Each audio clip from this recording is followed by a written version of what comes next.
የዛሬው መልእክት ከኢድ በፊት አብዛኛው ሙስሊም ጋር እንዲደርስ የማድረግ ኃላፊነቱ የሁላችንም ስለሆነ ሁሉም ይሳተፍ ኢንሻአላህ። 10 ዘካተል ፊጥርን የሚመለከቱ ነጥቦችን እናነሳለን። 10ኛው ነጥብ አብዛኛው ሰው የሚያነሳው ጥያቄ ስለሆነ በትዕግስት አድምጡት ኢንሻአላህ። አንደኛ፣ ዘካተል ፊጥር ሙስሊሞች ከኢድ አልፈጥር በፊት ለችግረኞች የሚሰጡት የእህል ሰደቃ ነው። ሁለተኛ፣ በሚችል ሰው ላይ ግዴታ ነው። ሶስተኛ፣ ዘካተል ፊጥር በትንሽ በትልቁ በሴት በወንዱ በሁሉም ሙስሊም በሆኑ የቤተሰቡ አባላት ቁጥር የሚወጣ ሰደቃ ሲሆን ገና ያልተወለደ ጽንስ እዚህ ግዴታ ውስጥ አይገባም። ነገር ግን አንድ ሰው የሌሎችን ዘካተል ፊጥር ለምሳሌ ከሱ ጋር ያልሆኑ ቤተሰቦችን ወይም አገልጋዮችን ማውጣት ይችላል፣ ግን ደግሞ እንደሚያወጣላቸው ማሳወቅ አለበት። አራተኛ፣ ዘካተል ፊጥር ለራሱም ለቤተሰቡም ለኢድ ሌሊትና ቀን የሚበቃ ቀለብ ባለው ላይ ግዴታ ነው። አምስተኛ፣ ዘካና ዘካተል ፊጥር የሚሰጠው ለሙስሊሙ ብቻ ነው። ሌሎች ሰደቃዎችን ሙስሊም ላልሆኑ አካላት መስጠት ይቻላል። ነገር ግን ባለማወቅ ወይም የሚግባባው አካል ስለማያገኝ ለሰራተኞቻቸው ዘካተል ፊጥር የሚሰጡ ሰዎች አሉ። ሆኖም ሰራተኞቻቸው የማይገባቸው ከሆኑ የተሰጣቸውን ለሚገባቸው አሳልፈው መስጠት ይኖርባቸዋል። ስድስተኛ፣ የሚሰጡ የእህል አይነቶች ቴምር፣ ዘቢብ እንዲሁም ባለበት ሀገርና በአካባቢ ለቀለብነት የሚውሉ ረዘም ላለ ጊዜ ሳይበላሹ መቆየት የሚችሉ የእህል አይነቶች ሁሉ ይገባሉ። በኢዱ ዕለት መመገብ የሚችሉት አይነት ቢሆን ተመራጭ ነው። ሰባተኛ፣ መጠኑ አንድ ቁና ሲሆን በአራቱም ኸሊፋዎች ዘመን በዚህ መልኩ ነበር ሲፈጸም የኖረው። በራስ ፈቃደኝነት ጨምሮ ቢሰጥ ችግር የለውም።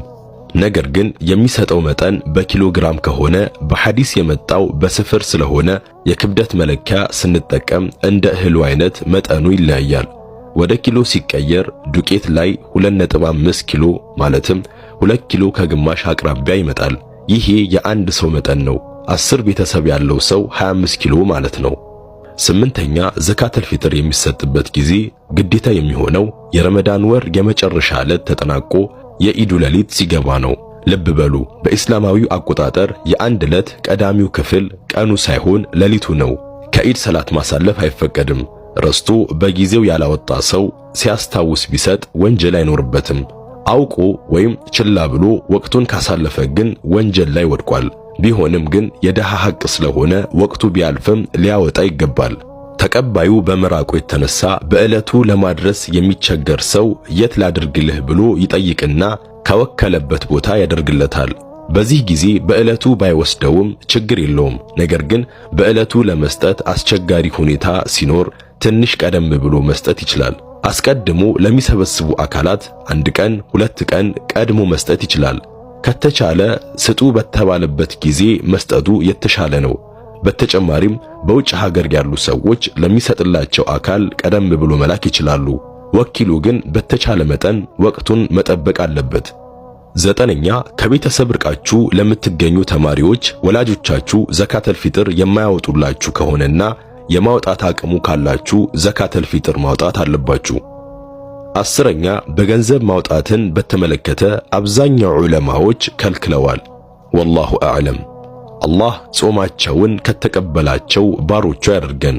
አላሁመ አሚን። ሰው መስጠት ሳይሆን አላህ ለሚሰጥና የሚገባውን ሰው በኪታቡ ዘርዝሮ አስቀምጧል። የመጀመሪያው ፈቂር ነው፣ ፉቀራ። ፈቂር ብሎ ማለት ፉቃሃዎች ሲናገሩ አንድ ሰው ለሆነ ሃጃ የሚያስፈልገው ገንዘብ አለ፣ 100 ብር እንበል። ለዛ ሃጃ ከግማሽ በታች ከሆነ ያለው ፈቂር ይባላል። ከ50 ብር በታች ያለው የሚያስፈልገው 100 ነው። ምስኪን ማለት ደግሞ የሚያስፈልገው 100 ነው፣ ከግማሽ በላይ ያለው 70 ያለው ግን ሃጃውን አልሞላለትም። ሁለታቸውም የሃጃቸውን ቀድር ባለማግኘት ላይ እኩል ናቸው። ለነዚህ ዘካተል ፊጥርህን መስጠት ሐቅ ናቸው፣ ሙስተሂቅ ናቸው። በመቀጠል አልዓሚሊን፣ በዛ ዘካ ላይ የሚሰሩ ሰዎች በመሰብሰብ ሊሆን ይችላል፣ በማካፈል ሊሆን ይችላል፣ በመጠበቅ ሊሆን ይችላል። ሀብታም እንኳን ቢሆኑ በዚህ ስራቸው ምትክ ዘካተል ፊጥር ሊሰጣቸው ይችላል። በመቀጠል ሙአለፋ፣ እስልምናን ተቀብለው ከሱ ጀርባ ብዙ ሰዎች ያሉ እሱ እስልምና ላይ መጽናቱ ብዙ ጥቅም ለሙስሊሞች የሚያመጣ ከጀርባ ላሉት ሰዎች የሚያመጣ ከሆነ ለሱም ዘካተል ፊጥር መስጠት ይቻላል። አልጋሪሚን ደይን ያለባቸው ሰዎች በሐራም በሪባ ሳይሆን በቁማር ተጫውቶ በሌላ ነገር ሳይሆን በሐላል እለወጣለሁ ብሎ የለፋ ደይን ገብቶ መክፈል ያቃተው ሰው ለሱም ደይኑን ዘካተል ፍጥር መስጠት ይቻላል።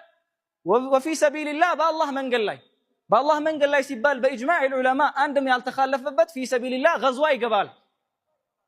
ጂሃድ ማድረግ የሚያረግን ሰው ትሰጠዋለህ ጂሃዱ ላይ እንዲበረታታ ማለት ነው። ከዛ ውጪ ያለው ግን ኢማሙ አሕመድ አልሐጁ ፊ ሰቢልላህ ሐጅን በአላህ መንገድ ነው ብሎ ጨምረውበታል። ሌላው ኸይር ስራዎችና ሌሎች ዒባድ ነገራቶችን በሱ ላይ መጨመርን አብዛኛው ዑለሞች አያስገቡትም። ጀማሂሩል ዑለማ አይቀበለውም። ባቱ ፈታዋል ሙዓሲራ ነው እንጂ ቀደምት ያሉት ዑለሞች ፊ ሰቢልላህ ሲባል ኢጥላቅ ሲደረግ ገዝው ፊ ሰቢልላህ ነው የሚይዘው። በዛ ላይ ማጠንከሪያ እንዲሆን መስጠት።